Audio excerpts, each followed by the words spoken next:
မင်္ဂလာပါခင်ဗျာ Revolut Burma News Channel ကနေပြီးတော့ဒီဇင်ဘာလ18ရက်နေ့မနက်ပိုင်းရရှိထားတဲ့သတင်းများကိုတင်ဆက်ပေးပါမယ်ပထမဆုံးတင်ဆက်ပေးရမယ့်သတင်းကတော့ရှမ်းမြောက်တရုတ်မြန်မာနယ်စပ်ဖြစ်တဲ့မူဆယ်မြို့မှာစစ်ကောင်စီနဲ့ရဲတပ်ဖွဲ့ဝင်တွေကအွန်လိုင်းငွေလိမ်ကိုင်းကြားဖြတ်လုပ်ကိုင်တဲ့သူတွေကိုလိုက်လံဖမ်းဆီးနေပြီးတော့စစ်ကောင်စီနဲ့ပြည်သူစစ်တွေဟာလည်းပြစ်ခတ်မှုတွေဖြစ်ပွားနေတယ်ဆိုတဲ့သတင်းကိုတင်ဆက်ပေးပါမယ်ဒီဇင်ဘာလ16ရက်နေ့နေ့လယ်2နာရီဝန်းကျင်မှာမူဆယ်မြို့မှာစစ်ကောင်စီနဲ့ရဲတပ်ဖွဲ့တွေကကြားဖြတ်လုပ်ကိုင်တဲ့ကုမ္ပဏီတွေကိုလိုက်လံဖမ်းဆီးနေပြီးမူဆယ်မြို့မန်ဝင်းဂိတ်ဘက်မှာလည်းစစ်ကောင်စီနဲ့ကြားဖြတ်ကိုလုံခြုံရေးဆောင်ပေးနေတဲ့ပြည်သူစစ်တွေအချင်းချင်းပြစ်ခတ်မှုတွေဖြစ်ပွားနေတယ်လို့သိရှိတဲ့အမျိုးသမီးတူကပြန်လည်ပြပြခဲ့ပါတယ်အခုပြစ်နေတာဖူလီလိုက်ကုန်းကနေပြီးတော့မြင်နေရတယ်အခုထိပြစ်နေတော့မဲ16ရက်နေ့မှာရဲတွေကကြားဖြတ်တွေကိုလိုက်ဖမ်းနေကြတာအများကြီးပဲလို့ပြောဆိုထားပါတယ်စစ်ကောင်စီကဖမ်းဆီးသွားတယ်ကြားဖြတ်လောက်ကိုင်းသူလူဦးရေအရေးအတွက်ကိုတော့အတိအကျမသိရသေးပဲဘလို့လှုပ်ဆောင်သွားမလဲဆိုတာကိုလည်းမသိရသေးဘူးလို့ပြောပါတယ်ပြီးခဲ့တဲ့စက်တင်ဘာလ23ရက်နဲ့24ရက်နေ့မှာမူဆယ်မြို့မင်္ဂလာမူဆယ်ရဲ့ကိုးတဲ့တိုက်မှာရှိတဲ့ကြားဖြတ်လောက်ကိုင်းတဲ့သူတွေကိုစစ်ကောင်စီတပ်ကဝင်ရောက်စီးနင်းခဲ့ပြီးတော့တရုတ်နိုင်ငံသား323ဦးနဲ့မြန်မာနိုင်ငံသား958ဦးတို့ကိုဖမ်းဆီးရမိခဲ့တယ်လို့သိရပါတယ်မူဆယ်မြို့မှာအွန်လိုင်းငွေလိမ်ဂိုင်းတွေအပြင်တရားမဝင်လောင်းကစားဝိုင်းနဲ့လက်နက်ကိုင်ပြည်သူစစ်အဖွဲ့တွေပေါ်များပြီးတော့လူတက်မှုပြန်ပေးဆွဲမှုနဲ့ခိုးမှုတွေနဲ့ပြည်သူစစ်အချင်းချင်းပြန်လည်ပြစ်ခတ်တာတွေလည်းမကြာခဏဖြစ်ပွားလေရှိတယ်လို့သိရပါတယ်အခုလိုမျိုးဖမ်းဆီးတာတွေဟာလည်းတရုတ်ဘက်ကနေပြီးတော့ဖိအားပေးမှုကြောင့်လုံနေကြရတာဖြစ်တဲ့အတွက်ဟန်ပြလှုပ်ဆောင်နေခြင်းသာဖြစ်ပြီးမူဆယ်မှာကြားဖြတ်ရုံအများအပြားဟာစစ်ကောင်စီတပ်ဖွဲ့ဝင်တွေကိုယ်တိုင်ကိုကပါဝင်ပတ်သက်မှုတွေရှိနေတယ်လို့မူဆယ်မြို့မှာနေထိုင်တဲ့သတင်းရင်းမြစ်ကပြောဆိုထားကြောင်းသတင်းရရှိပါတယ်ခင်ဗျာဆက်လက်ပြီးတော့တင်ဆက်ပေးရမယ့်သတင်းကတော့ကချင်ပြည်နယ်မိုးမောက်မြို့နယ်လွယ်ကျယ်မြို့မှာရှိတဲ့တရုတ်မြန်မာနယ်စပ်ဂိတ်ကိုတရုတ်နဲ့ KIA နှစ်ဖက်စလုံးကပြန်လည်ဖွင့်လှစ်ပေးလိုက်ပြီးတော့ကုန်ကားများစတင်ထွက်ခွာနေပြီဆိုတဲ့သတင်းကိုတင်ဆက်ပေးပါမယ်ဒီဇင်ဘာလ16ရက်နေ့မွန်းလွဲတနာရီအချိန်မှာအဲ့ဒီလွယ်ကျယ်မြို့တရုတ်မြန်မာနယ်စပ်ဂိတ်ကိုပြန်လည်ဖွင့်လှစ်ခဲ့ခြင်းဖြစ်ပြီးတော့နှစ်ဖက်စလုံးအတားအဆီးများကိုဖယ်ရှားလိုက်တယ်လို့သိရပါတယ်လက်ရှိမှာတော့ကုန်ကားများဟာပုံမှန်အတိုင်းစတင်ဝင်ထွက်နေကြပြီဖြစ်တယ်လို့သိရပါတယ် KIO ရဲ့တရားဝင်ပြန်ကြားရေး The Kachin Net ကလည်းလွယ်ကျယ်နယ်စပ်ဂိတ်တရားဝင်ပြန်လည်ဖွင့်လှစ်ကြောင်း16ရက်နေ့ညနေပိုင်းမှာတရားဝင်သတင်းထုတ်ပြန်လိုက်ပါတယ်ကုန်ကားတွေအဝင်ထွက်ပုံမှန်ပြန်လုပ်နေပါပြီလို့ KIA ရဲ့သတင်းရင်းမြစ်ကပြောပါတယ်အဲ့ဒီတရုတ်မြန်မာနယ်စပ်ဂိတ်ဖြစ်တဲ့လွယ်ကျယ်ဂိတ်မှာစစ်ကောင်စီတပ်ကအုံပြုခဲ့တဲ့မြန်မာနိုင်ငံတော်အလံတစိမ့်နဲ့ပြည်ထောင်စုသမ္မတမြန်မာနိုင်ငံဆိုတဲ့စာသားတွေအားလုံးကိုဖယ်ရှားထားပြီးတော့ KIO တစိမ့်နဲ့အလံကိုသာမြင်တွေ့ခဲ့ရတယ်လို့ပြောဆိုထားပါတယ် KIA ကအခုနှစ်ဧပြီလ2ရက်နေ့မှာလွယ်ကျယ်မြို့နယ်နယ်စပ်ဂိတ်များကိုတိုက်ခိုက်သိမ်းပိုက်ခဲ့ခြင်းဖြစ်တယ်လို့သိရပါတယ် KIO ရဲ့ဥက္ကဋ္ဌဗိုလ်ချုပ်ကြီးအင်မန်လဦးဆောင်တဲ့ကိုယ်စားလှယ်အဖွဲ့ဟာဒီဇင်ဘာလဇန်ပိုင်းကစတင်ပြီးတော့တရုတ်နိုင်ငံကိုတွားရောက်ပြီးတော့ဆွေးနွေးမှုများလှုပ်ဆောင်နေတဲ့အချိန်တရုတ်နိုင်ငံကပိတ်ပင်ထားတဲ့နယ်စပ်ဂိတ်များအားလုံးကိုအခုဒီဇင်ဘာလ23ရက်နေ့ကစတင်ပြီးတော့တစ်ခုပြီးတစ်ခုကိုပြန်လည်ဖွင့်လှစ်လာခြင်းဖြစ်ကြောင်းသတင်းရရှိပါတယ်ခင်ဗျာ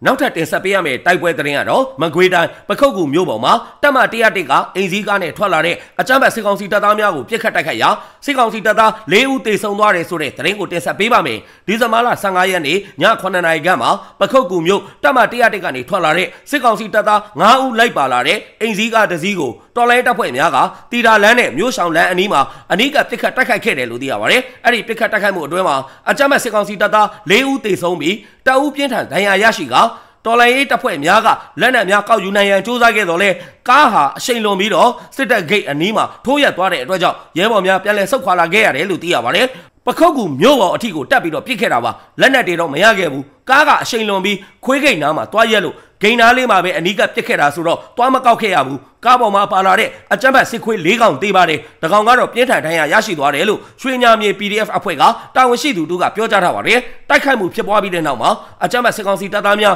စီးနှင်းလာတဲ့အိမ်စည်းကားကိုကရိန်းကားတွေနဲ့လာရောက်ဆွဲယူသွားပြီးတော့စစ်ကောင်စီတပ်သားများကရန်တမ်းပစ်ခတ်မှုတွေကိုလှုံ့ဆော်ခဲ့တော့လဲတော်လိုင်းရဲဘော်များအထိကိမရှိဘဲနဲ့ပြန်လည်ဆုတ်ခွာနိုင်ခဲ့ကြောင်းသတင်းရရှိပါတယ်ခင်ဗျာနောက်ထပ်တင်ဆက်ပေးရမယ့်သတင်းကတော့မောင်တော်မြို့အဝင်းမြို့တကြီးကျေးရွာဟောင်းမှာတည်ရှိပြီးတော့မောင်တော်နယ်မြေကန်စစ်စီရေးဌာနချုပ်ဖြစ်တဲ့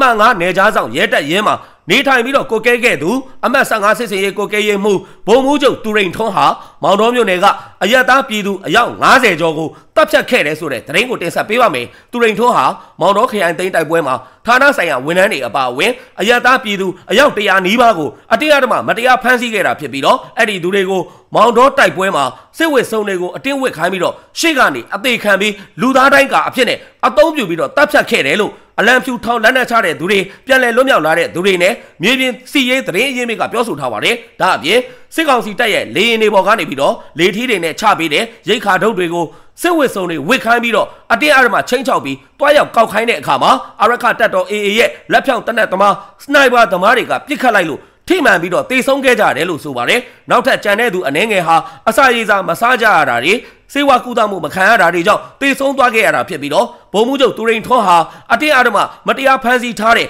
အရသာပြည်သူတွေကိုစစ်ရာဇဝဲမှုတွေလူအခွင့်အရေးချိုးဖောက်မှုတွေကိုကျူးလွန်ခဲ့တယ်လို့ပြောဆိုထားပါတယ်စစ်တပ်ကအာဆာတွေမတရားဖမ်းဆီးထားတဲ့သူတွေကိုစစ်ဝစ်စုံတွေအတင်းဝစ်ခိုင်းပြီးတော့ရှေ့ကနေအသေးခံခိုင်းခဲ့တာပါလေထီးနဲ့ချပေးတဲ့အထုပ်တွေကိုလည်းအသေးခံပြီးတော့ကောက်ခိုင်းခဲ့တာပါသူခိုင်းတယ်လို့မလုပ်လို့ပြစ်တက်လိုက်တဲ့သူတွေလည်းအများကြီးပဲအားလုံးကိုသူရိန်ထွန်းကအမိန်ပေးပြီးတော့စီခိုင်းခဲ့တာပါလို့အမှန်ကနယ်ကြားဆောင်ရဲတပ်ရင်းကကိုယ်တိုင်ကြုံတွေ့ခဲ့တဲ့သူတအုပ်ကပြန်လည်ပြောပြခဲ့ပါတယ်အဲ့ဒီအယက်သားပြည်သူတွေကိုစစ်ကောင်စီတပ်ဖွဲ့ဝင်တွေအပါအဝင်ရိုဟင်ဂျာအမည်ခံလက်နက်ကိုင်းတွေစစ်တပ်နှန်းဆင်းလာတဲ့မွတ်စလင်လက်နက်ကိုင်းတွေကဗိုလ်မှူးချုပ်သူရိန်ထွန်းရဲ့အမိန့်နဲ့အတင်းအဓမ္မမတရားဖမ်းဆီးခဲ့တာဖြစ်တယ်လို့သိရပါတယ်။အဲ့ဒီလိုမျိုးအတင်းအဓမ္မမတရားဖမ်းဆီးခံရတဲ့သူတွေထဲမှာစစ်ကောင်စီဌာနဆိုင်ရာပညာရေး၊ကျန်းမာရေး၊မိသက်၊မြေစရင်စီပင်ဝန်ထမ်းတွေအပါအဝင်မွတ်စလင်၊ဟိန္ဒူမျိုးရခိုင်လူမျိုးအယောက်100ကျော်ခန့်ရှိတယ်လို့မောင်တော်ဒေသခံတွေကပြောဆိုထားပါတယ်။အဲ့ဒီအမှတ်9နယ်ကြားဆောင်ရဲတပ်ရင်းကိုဒီဇင်ဘာလ10ရက်နေ့မနက်9:30မိနစ်မှာအာရခတပ်တော် AA ကသိမ်းပိုက်လိုက်ပြီးတဲ့နောက်စစ်ကောင်စီတပ်ကအတင်းအဓမ္မမတရားဖမ်းဆီးထားတဲ့အရသားပြည်သူတချို့ကိုကယ်ထုတ်လာနိုင်ခဲ့တယ်လို့မောင်တော်ဒေသခံတွေကပြောဆိုထားပါတယ်။အာရခတပ်တော် AA ကယ်ထုတ်လာနိုင်တဲ့သူတွေတဲကကျမ်းမာရေးမကောင်းတဲ့သူတွေကိုစေဝါကုသမှုပေးနေပြီးတော့ကျမ်းမာရေးကောင်းမွန်လာပြီးဘေးကင်းလုံခြုံမှုတွေရှိလာခဲ့ရင်အာရခပြည်သူတော်လှန်ရေးအစိုးရကမိသားစုတွေစီကိုပြန်လည်လွှဲပြောင်းပြီးတော့အနံ့ပေးသွားမယ်လို့မောင်တော်ဒေသခံတွေကပြောဆိုထားပါတယ်။မျိုးတကြီးတပ်ရဲမှာအဖမ်းခံထားရတော့ကအရိုက်ခံရတာတွေကြောင့်စေကုသမှုခံယူနေရပါတယ်။ထမင်းစားရတာကလည်းငနီတူနှစ်ကောင်တည်းပါရေတောင်ဝအောင်မတောက်ခဲ့ရပါဘူးမအိတ်ခဲ့ရတဲ့ညတွေလည်းအများကြီးပါပဲတချို့ဆိုရင်အယူလိုတောင်ဖြစ်သွားကြတယ်လို့အာရခတပ်တော်ကကယ်ထုတ်လာပြီးတော့စေဝါကုသမှုခံယူနေရသူတအုပ်ကပြန်လည်ပြောပြခဲ့ပါတယ်အဲ့ဒီလိုမျိုးစစ်ရာဇဝတ်မှုတွေလူတက်မှုတွေလူအခွင့်အရေးချိုးဖောက်မှုတွေကိုကျူးလွန်ထားပြီးတော့လူမျိုးရေးဘာသာရေးပရိပခတွေကိုဖန်တီးခဲ့တဲ့ဗိုလ်မှူးချုပ်သူရိန်ထွန်းကိုစစ်ကောင်စီတပ်ဖွဲ့ဝင်တွေရိုဟင်ဂျာအမည်ခံလက်နက်ကိုင်းအကြမ်းဖက်သမားတွေစစ်တပ်နှန်းဆင်းတဲ့မွတ်စလင်လက်နက်ကိုင်းတွေနဲ့အတူအာရခတပ်တော် AA ကအရှင်ဖမ်းဆီးရမိထားတယ်လို့သိရပါတယ်သူဟာမောင်တော်ခရိုင်ကမွတ်စလင်တွေအပါအဝင်ဘင်္ဂလားဒေ့ရှ်နိုင်င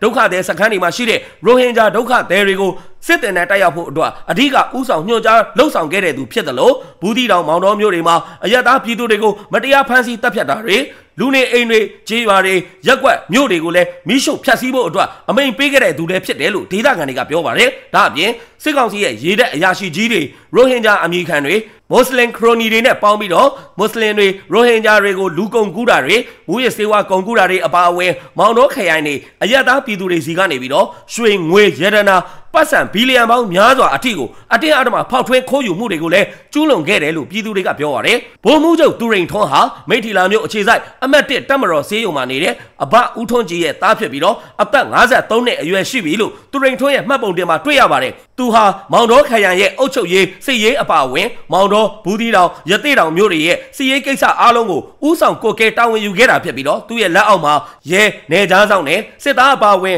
စစ်ကောင်စီတပ်ဖွဲ့ဝင်အင်အား1000ကျော်အထိရှိခဲ့ကြောင်းသတင်းရရှိပါတယ်ခင်ဗျာဆက်လက်ပြီးတော့တင်ဆက်ပေးရမယ့်သတင်းကတော့စကိုင်းတိုင်းရွှေဘုံမြို့နယ်တပြေးသားရွာကိုဝင်ရောက်စီးနှင်းတဲ့ပြူစောတိအချင်းချင်းခိုက်ရန်ဖြစ်ပွားပြီးတော့ပြစ်ခတ်မှုဖြစ်ကပြူစောတိ၄ဦးသေဆုံးပြီးနေအိမ်30ကျော်ကိုမိရှုဖျက်ဆီးခဲ့တယ်ဆိုတဲ့သတင်းကိုတင်ဆက်ပေးပါမယ်ဒီဇင်ဘာလ9ရက်နေ့မှာရွှေဘုံမြို့နယ်မြင်းချင်းဇီးကုန်းနယ်ပယံကျေးရွာများကပြူစောတိအင်အား300ခန့်ဟာတပြေးသားရွာကိုဝင်ရောက်စီးနှင်းတဲ့အချိန်မှာပြူစောတိအချင်းချင်းခိုက်ရန်ဖြစ်ပွားပြီးတော့ပြစ်ခတ်မှုဖြစ်ကပြူစောတိ၄ဦးပွဲချင်းပြီးသေဆုံးသွားတယ်လို့သိရပါတယ်ဒီဇင်ဘာလ10ရက်နေ့မှာကျေးရွာအတွင်းမှာတပ်ဆွဲထားတဲ့အကြမ်းဖက်စစ်ကောင်စီတပ်သားများကပြည်သူပိုင်းနေအိမ်အလုံး30ကျော်ကိုမိရှုဖျက်ဆီးခဲ့ပြီးတော့ပြူစောတိ၄ဦးရဲ့ရုပ်အလောင်းများကိုလည်းကျေးရွာထဲမှာစွန့်ပစ်သွားခဲ့တယ်လို့သိရပါတယ်တပြေးသားကျေးရွာမှာဘာတိုက်ပွဲမှမရှိဘဲနဲ့ရွာကိုမိဝင်ရှို့သွားတာပါပြူစောတိအင်အား300လောက်ပေါင်းပြီးတော့ရွာကိုမိရှု့သွားတာပါရွာထဲမှာအလောင်း၄လောင်းတော့တွေ့တယ်သေဆုံးသူ၄ဦးကသူတို့ပြူစောတိအချင်းချင်းပြဿနာဖြစ်ပြီးတော့ပြန်ပစ်တက်ခဲ့တာလို့သတင်းအတိအကျရတယ်အင်ဂျီ30နီးပါးမိရှုဖျက်ဆီးသွားတယ်ပြည်သူတွေဖမ်းဆီးတပ်ဖြတ်ခံရတာတော့မရှိပါဘူး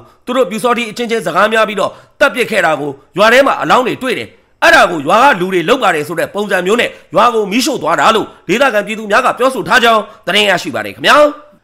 နောက်ထပ်တင်ဆက်ပေးရမယ့်သတင်းကတော့မကွေးတိုင်းပေါက်မြို့နယ်စပားမျောကျေးရွာကိုအကြမ်းဖက်စစ်တပ်ကဝင်ရောက်စီးနင်းပြီးပြည်သူ9ဦးကိုတပ်ဖြတ်ပြီးတော့ ပြည်သူအယောက်60ကျော်ကိုဖမ်းဆီးသွားကနေအိမ်နှလုံးကိုလည်းမိရှုဖျက်ဆီးသွားတယ်ဆိုတဲ့သတင်းကိုတင်ဆက်ပေးပါမယ်ဒီဇင်ဘာလ15ရက်နေ့မနက်4:30မိနစ်ခန့်မှာပေါက်မြို့နယ်စပားမျိုးကြီးရွာကိုအကြမ်းဖက်စစ်တပ်နဲ့ပြူစောတိများကဝင်ရောက်စီးနင်းပြီးတော့ပြည်သူအယောက်80ကိုဖမ်းဆီးကနေအိမ်နှလုံးကိုမိရှုဖျက်ဆီးခဲ့တယ်လို့သိရပါတယ်အဲ့ဒီအကြမ်းဖက်စစ်တပ်စစ်ကြောင်းဟာပြည်သူများကိုဖမ်းဆီးပြီးတော့ကြေးရွာအတွင်းကနေပြန်လည်ထွက်ခွာသွားပြီးတဲ့နောက်ဒီဇင်ဘာလ16ရက်နေ့မှာပြူစောတိကြေးရွာများအနီးမှာဖမ်းဆီးသွားတယ်ပြည်သူတွေတဲက9ဦးကိုတပ်ဖြတ်ခဲ့ပြီးတော့ရုပ်အလောင်းတွေကိုစွန့်ပစ်သွားခဲ့တယ်လို့သိရပါတယ်အကြမ်းဖက်စစ်တပ်ကဖမ်းဆီးသွားတဲ့သူတွေတဲကစပားမျိုးကြေးရွာသားကိုသိန်းဝင်းကိုမောင်ငိမ့်ကိုဖြိုးကျော်ကိုနေတိုးနဲ့လှိုင်းထက်ကိုတို့ကိုတပ်ဖြတ်ခဲ့တယ်လို့သိရပါတယ်ပေါက်မြို့နယ်စပားမျိုးကြေးရွာကိုအကြမ်းဖက်စစ်တပ်နဲ့ပြူစောတိတွေစုပေါင်းပြီးတော့ဝင်ရောက်စီးနင်းတယ်ပြည်သူပိုင်းနေအိမ်နှလုံးကိုလည်းမိရှုဖျက်ဆီးပြီးတော့ပြည်သူအယောက်80ကိုဖမ်းဆီးခေါ်ဆောင်သွားတယ်16ရက်နေ့မှာပြည်သူ9ဦးကိုတပ်ဖြတ်ပြီးတော့ရုပ်အလောင်းတွေကိုပြူစောတိရွာတွေနားမှာစွန့်ပစ်ခဲ့တယ်လို့ဒေသခံပြည်သူတို့ကပြောဆိုထားပါတယ်လက်ရှိအချိန်မှာအကြမ်းဖက်စစ်ကောင်စီတပ်သားများဖမ်းဆီးသွားတဲ့ပြည်သူ65ဦးကိုပြူစောတိကြေးရွာများမှာဖမ်းဆီးထားပြီးတော့စပားမျိုးကြေးရွာကပြည်သူများဟာလည်းစစ်ကောင်စီတပ်သားတွေရွာထဲကိုထပ်မံပြီးတော့ဝင်ရောက်လာမှာကိုကြောက်လန့်နေတဲ့အတွက်လက်ရှိအချိန်အထိကြေးရွာအတွင်းကိုပြန်လည်ဝင်ရောက်နိုင်ခြင်းမရှိသေးကြောင်းသတင်းရရှိပါတယ်ခင်ဗျာ